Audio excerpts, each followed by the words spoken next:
धाबेजी pumping station की फटने वाली लाइन का मुरम्मती काम जारी है। पाइपलाइन फटने से कराची के कई इलाकों में पानी की फराहमी मुअत्तल हो गई। मुरम्मती काम मुकम्मल होने में 48 से 72 घंटे लग सकते हैं, वाटर बोर्ड हुकाम का कहना है।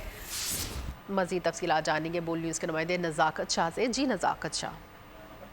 जी बिल्कुल, धाबेजी पंपिंग स्टेशन पर जो रात को बिजली का ब्रेकडाउन हुआ था उसके बायस जो है ना 72 इंच से कतर की पाइपलाइन नंबर 5 फट गई थी, जिस पर मरम्मती काम जारी है। मुतासरा पाइपलाइन का मरम्मती काम मुकम्मल होने में 48 से 72 घंटे लग सकते।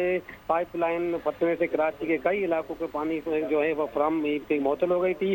मुतासरा पाइपलाइन से कराची के मुख्तलिफ इलाकों को पानी की फराहमी होती है, जिसमें लांदी, कायदाबाद, शालतीफ कॉलोनी, एयरपोर्ट और दीगर जो इलाके उनको इसी पाइपलाइन से पानी की फराहमी होती है। पाइपलाइन का मरम्मती काम मुकम्मल होने के बाद कराची के कई इलाकों में जो है पानी की जो है ना वो अभी कमी रहेगी और पानी इस वक्त भी कराची को जो शॉर्टेज में पानी की फराहमी की जा रही है। आपको यह भी बताया कि धाबेजी पंपिंग स्टेशन बहुत शुक्रिया नज़ाकत शाह।